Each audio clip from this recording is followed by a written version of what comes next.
বৈষম্য বিরোধী ছাত্র আন্দোলনে রংপুরে পুলিশের গুলিতে নিহত শহীদ আবু সাঈদের কবর জিয়ারত করেছেন বাংলাদেশ জামায়াতে ইসলামীর আমির ডাক্তার শফিকুর রহমান।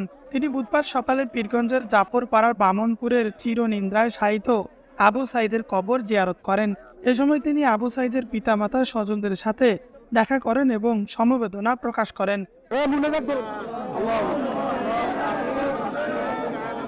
পরে নিহত আবু সাঈদের পরিবারের হাতে ১ লক্ষ টাকার নগদ প্রদান করেন ও তার পরিবারের পাশে সারা জীবন থাকার ঘোষণা দেন তিনি। কোটা সংস্কার আন্দোলনের সকল হত্যাকাণ্ডের জড়িতদের বিচারের আওতায় আনা হবে বলেও জানান জামায়াতে ইসলামের আমির। এর আগে পীরগঞ্জ জাফরপাড়া কামিল মাদ্রাসা মাঠে হেলিকপ্টার থেকে নেমে এবং সংক্ষিপ্ত সমাবেশে বক্তব্য দেন তিনি।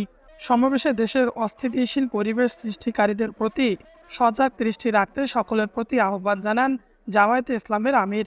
এ সময় বাংলাদেশ জামায়াতে ইসলামের সহকারী সেক্রেটারি মৌলানা আব্দুল হালিম, কেন্দ্রীয় কর্ম পরিষদ সদস্য ও রংপুর দিনাজপুর অঞ্চলের সহকারী অঞ্চল পরিচালক মৌলানা মমতাজ উদ্দিন, কেন্দ্রীয় কর্ম পরিষদ সদস্য ও রংপুর দিনাজপুর অঞ্চলের অঞ্চল টিম সদস্য মোহাম্মদ মাহবুবুর রহমান বেলাল, রংপুর মহানগরের আমির ও কেন্দ্রীয় মজলিসের শুরা সদস্য মৌলানা এটিএম আজম এবং রংপুর মহানগরের নায়েবে আমির অধ্যাপক আনোয়ারুল ইসলাম সহ আবু সাঈদের পরিবারের সদস্য, জামায়াতে ইসলামের স্থানীয় নেতৃবৃন্দ, সহযোগী অঙ্গ সংগঠন ও স্থানীয় জনসাধারণগণ উপস্থিত ছিলেন।